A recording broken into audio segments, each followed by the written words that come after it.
Iran जंग की ताजा तरीन डेवलपमेंट्स के दरमियान अचानक से पाकिस्तान के मेन स्ट्रीम मीडिया पर और दुनिया भर के मीडिया पर एक खबर चलती है कि सऊदी अरब से उम्रा जायरीन को फौरी तौर पर निकल जाने का हुक्म दे दिया गया है। इस खबर को हालिया कॉन्फ्लिक्ट ईरान जंग के तनाजुर में भी पेश किया जाता रहा, लेकिन अब असल हकीकत सामने आई है। इसके साथ ही साथ ईरान का तनाजा अब फैलता जा रहा है और इस सारे के सारे सिनेरियो में अब चैलेंजेस भी बढ़ते जा रहे हैं। और इस सब में कुछ अहम तरीन अपडेट्स हैं। ईरान की तरफ से कुछ नए हमले किए गए हैं, अरब ममालिक के अहम तरीन मकामात को निशाना भी बनाया गया है। उस हवाले से भी कुछ तफसीलात हैं। बिस्मिल्लाहिर्रहमानिर्रहीम, अस्सलाम वालेकुम। मैं हूं मखदूम शहाबुद्दीन। 23 मार्च 2026 पीर का दिन। अहम तरीन डेवलपमेंट्स हैं जो आपके सामने रखनी है। इस वक्त नाज़रीन कराम सूरत हाल बहुत तेजी से तब्दील हो रही है। ईरान की अमरीका इसराइल से जंग, और इस जंग के अंदर मामलात इस वक्त भी पेचीदा हैं। पसे पर्दा क्या कुछ चल रहा है, नहीं चल रहा, अमरीका क्या सोच रहा है, अमरीका का एक कदम पीछे हटना क्या बड़े हमले का पेश खैमा है, ईरान की तरफ से सरेंडर ना करना, और इसके साथ ही साथ अरब ममालिक को भी एक बहुत वाज़े और दो टोक वार्निंग का इजरा ईरान की तरफ से। ये सारी वो डिटेल्स हैं जो कि जाहिर बात है इस मामले को मजीद कॉम्प्लेक्स और पेचीदा बनाती हैं। इसी सब के अंदर चूंकि सऊदी अरब से लेकर कतर, बहरीन, कुवैत, यूएई, इन तमाम तर ममालिक पर ईरान के हमले हो चुके हैं, तो इस सब के अंदर अचानक से सऊदिया के हवाले से खबर आती है उम्रा जायरीन वाली। अब इस खबर को जरा एनालाइज करना जरूरी है, देखें, क्योंकि सनसनी जो है, बेशक एक सनसनी खेज लम्हा चल रहा है, बिलाशुबा इस वक्त हर चीज ही सनसनी खेज है, जंग चल रही है, मामलात चल रहे हैं, बट आई थिंक कि सेंसिटिव रिपोर्टिंग जो है वो बहुत जरूरी है। और कभी कभी आधा सच जो है वो भी झूठ ही होता है। तो बहुत से लोग जो हैं वो इस खबर को इस तरह से पेश कर रहे थे। बहुत से लोगों ने हमसे भी राब्ता किया, हमने फिर कुछ चीजें जो हैं वो कंफर्म की हैं सऊदी अरब के उमरा जायरीन के हवाले से। And obviously we have to save ourself from fake news, misinformation, disinformation, इन तमाम तर चीजों से बचाना भी है इस जंग के दौरान। इसीलिए हमारी इस ट्रांसमिशन और हमारी ये जो एक काविश है जो हम आपके सामने खबरें रखते हैं, इस सब में हमारी यही कोशिश रहती है कि हम आप तक सिर्फ और सिर्फ ऑथेंटिक खबर पहुंचाएं। ईरानियन मीडिया को देखें, अरब मीडिया को देखें, बाकी जो इंटरनेशनल मीडिया आउटलेट्स हैं उनको भी एनालाइज करें, और ये सब कुछ हम देखकर फिर आपके सामने खबर रखें। मैं कुछ लेटेस्ट डेवलपमेंट्स जो है वो भी आपके सामने रखता हूं, लेकिन उससे पहले अगर अभी तक आपने इस वीडियो को लाइक नहीं किया, लाइक जरूर कर दें। आपको मालूम है कि हमारे इस चैनल को रिपोर्ट किया जा रहा है। रिपोर्टिंग का असर जाहिर ऐसे ही होगा कि आप इस वीडियो को लाइक करें और एक के बजाय ज्यादा से ज्यादा कॉमेंट्स करें। नाज़रीन कराम, एक जानिब तो ईरान जो है वो किसी भी तरह से सरेंडर नहीं कर रहा। ईरान बड़े बड़े सरप्राइजेस दे रहा है। ईरान ने अमेरिका और इसराइल के एयर डिफेंस को पेनिट्रेट किया है। अमेरिका और इसराइल अगर खुद को नाकाबिले तस्खीर समझ रहे थे, तो अब वो अपने आप को नाकाबिले तस्खीर नहीं समझ सकते। अमेरिका के बेसिस जो हैं वो मिडिल ईस्ट के लिए एक लायबिलिटी बन चुके हैं। अब सऊदिया की सरजमीन पर तो ईरान ने भी उस तरह से हमला नहीं किया जिस तरह से यूएई और कतर के लिए वार्निंग्स जारी किए, लेकिन सऊदिया की सरजमीन पर मौजूद यूएस के बेसिस पर ईरान जो है वो लगातार हमले कर रहा है। और ये याद रखिएगा कि जो हमले होते हैं फिर ऑब्वियसली जो मिसाइल्स हैं वो एक पूरा सफर जो है वो तय करके आते हैं।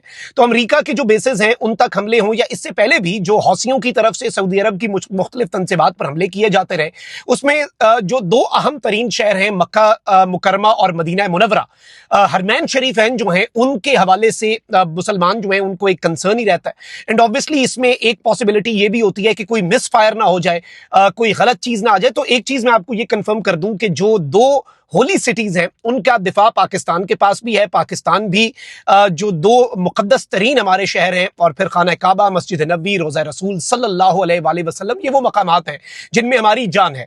इससे पहले इसराइल का कोई कॉन्फ्लिक्ट भी होता है, बाकी चीजें भी होती हैं, तो एयर डिफेंस सिस्टम जो है वो एक्टिवेट कर दिया जाता है और वहां तक कोई जाता भी नहीं है। किसी की इस तरह की कोई एस्पायरेशन भी नहीं होती। और अगर किसी गैर मुस्लिम मुल्क से भी कोई तनाजा चल रहा हो तो वो भी इस जानिब आई डोंट थिंक के जाएंगे, लेकिन अगर जाते भी हैं तो सऊदी अरब भी दिफा कर रहा है, पाकिस्तान भी सीसा पिलाई दीवार बने, और पूरी उम्मत मुस्लिमा जो है अगर वहां तक बात हो तो वो उस सब के अंदर सीसा पिलाई दीवार बन जाए। इसमें तो कोई दूसरी राय, कोई इफ्स एंड बट्स, कोई अगर मगर नहीं होनी चाहिए। पहले नाज़रीन कराम मैं आपके सामने कुछ खबरें रख देता हूं, फिर सऊदिया वाले मामले पर भी आ जाते हैं। बल्कि पहले सऊदिया वाला मामला जो है आई थिंक उसे क्लियर कर लेते हैं, क्योंकि वो आई पर्सनली थिंक ज्यादा इंपॉर्टेंट है। अच्छा, अचानक से पाकिस्तान का जो मेन स्ट्रीम मीडिया है ना, उस पर एक खबर चलती है।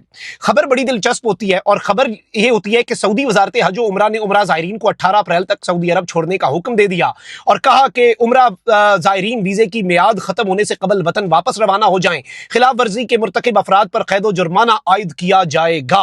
अच्छा, अब इस खबर के अंदर कुछ गलत नहीं है, इस खबर को एज इट इज पेश किया जाता रहा, बट आई थिंक कि ऐसे जंग के सर्कमस्टांसेस के अंदर, ऐसे जंग के कॉन्टेक्स्ट के अंदर इस तरह की खबर जो है वो डिफरेंट कॉन्टेक्स्ट में भी ली जा सकती है। ठीक है जी, और आपने अपनी तरफ से तो बिल्कुल पूरी खबर दे दी, लेकिन ये खबर मुकम्मल नहीं है इन दीज सर्कमस्टांसेस। और एक जर्नलिस्ट का रोल ये होता है कि वो कॉन्टेक्स्ट भी प्रोवाइड करे ताकि सनसनी ना फैले, डर ना फैले। देखें, अगर नॉर्मली ये बात आए कि जंग के तनाजुर में अल्लाह ना करे उम्रा ज़ायरीन को बाहर वतन वापस भेजा जा रहा है, तो this is a very big issue कि इस तरह से तो फिर ये कहा जा रहा है इनडायरेक्टली, इसमें ये तासुर आ जाए कि भाई जो हरमैन शरीफैन है उनकी हिफाजत के ऊपर एक क्वेश्चन मार्क लग जाए, तो ये एक बड़ा डेलिकेट सा नुक्ता होता है। जाहिर बात है हमारा दिल भी तड़प उठता है, हमारा कलेजा भी फट जाता है कि अल्लाह ना करे पॉसिबिलिटी पे ही, इस पॉसिबिलिटी के ऊपर ही, इस चीज के इम्कानात भी 1% भी हो तो भाई हम तो हिल जाते हैं अंदर से। अब इस सब के अंदर मैं आपको ये बता दूं कि ये सरासर ये खबर जो है ये सनसनी है।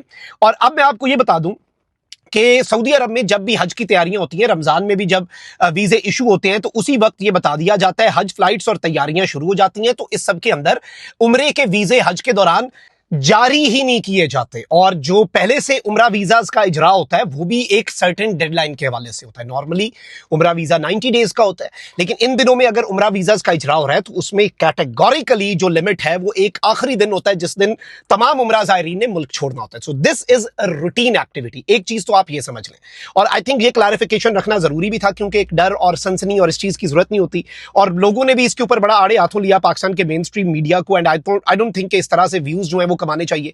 अब जरा खबरों को डिस्कस कर लेते हैं। ईरान के जो आर्मी के तर्जुमान है उन्होंने ये कहा है कि हमने अभी अपने एडवांस्ड और इंतहाई तबाहकुन और इंतहाई जो पावरफुल वेपन्स हैं वो अभी इस्तेमाल नहीं किए। हमने अपने तबाहकुन और पावरफुल वेपन्स जो हैं उनका अभी इस्तेमाल करना है, और हम वो करेंगे, और उसके बाद अमेरिका को और इसराइल को मजीद सरप्राइजेस देंगे। इसके साथ ही साथ एनर्जी तनसीबात के हवाले से भी अमेरिका डबल थॉट्स में है कि ईरान की इलेक्ट्रिसिटी अगर बंद करने के हवाले से ईरान पर हमले किए जाते हैं तो ईरान पूरा मिडल ईस्ट जो है उसे अंधेरे में डुबो देगा। और ईरान ने एक रिजॉल्व तो दिखाया है, ईरान जो है वो स्टैंड ले जाता है, ये चीज तो अब एक एस्टैब्लिश हो चुकी है, किसी से ढकी छुपी नहीं है कि ईरान जो है वो ना सरेंडर कर रहा है, ना झुक रहा है, ना ईरान बातचीत की मेज पर आ रहा है। अमेरिका के लिए बिलाशुबा ईरान एक बहुत बड़ा चैलेंज बन के उभरा है, और बहुत सी चीजें जो हैं वो इस कॉन्फ्लिक्ट के अंदर, अगर आप अमेरिकी तज्जियाकारों को, वेस्टर्न तज्जियाकारों को भी देखें, जो शायद इस सब के अंदर उनकी कोई इमोशनल अटैचमेंट ईरान से नहीं है, बट वो भी कह रहे हैं कि ईरान आउट ऑफ सिलेबस आया है। ईरान ने जो लेटेस्ट लेयर ऑफ अटैक्स जो है ऑपरेशन ट्रू प्रॉमिस 4 की इसराइल के शहरों के ऊपर लॉन्च की है, अमेरिका के बेसिस के ऊपर लॉन्च की है, उसमें भी डिस्ट्रक्शन और डिवास्टेशन के हवाले से काफी खबरें सामने आ रही हैं।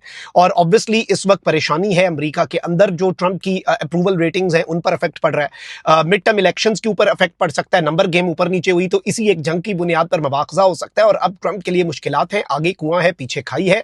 ईरान की सिचुएशन ये थी कि Iran had nothing to lose, Iran के पास हारने के लिए कुछ नहीं था, लेकिन अमेरिका के पास हारने के लिए बहुत कुछ था। अमेरिका को लगा कि उसके पास नहीं है, वो ईरान की रेंज में नहीं है, लेकिन अब नेटो आबनाए हुर्मुज़ खुलवाने के हवाले से बाकी चीजें जो हो रही हैं, ईरान पर प्रेशर बिल्ड किया जा रहा है कि ईरान किसी सेटलमेंट की तरफ आए, लेकिन अपीरेंटली जो हमें चीज नजर आ रही है, ईरान किसी सेटलमेंट की तरफ भी नहीं आ रहा, और ये शायद अमेरिका के लिए एक बहुत बड़ा चैलेंज हो, अमेरिका के लिए एक बहुत बड़ी परेशानी हो, और अमेरिका के इत्तेहादियों के लिए भी कि ईरान किसी भी तरह से मेज पर आकर सरेंडर या इन चीजों की तरफ नहीं बढ़ रहा।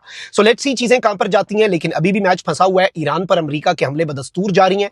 देखें, एनर्जी तनसीबात या ऑयल तनसीबात पर हमले एक अलग चीज है, ईरान के ऊपर, ईरान के मिलिट्री और सिविलियन इंफ्रास्ट्रक्चर पर हमले एक अलग चीज है, वो हमले अभी भी जारी हैं। There is no cease fire as of yet. बस अमेरिका ये कह रहा है कि हम सर्टन इस तनसीब पर हमला नहीं करेंगे, इस पर नहीं करेंगे, ईरान भी तेल और गैस पर ना करे, ये एक कुछ रेड लाइंस अभी ड्रॉ की जा रही हैं, बट जंग जो है वो अभी भी अपनी आबोताब के साथ जारी और सारी है। अपना बहुत ख्याल रखें। निगमान, पाकिस्तान जिंदाबाद।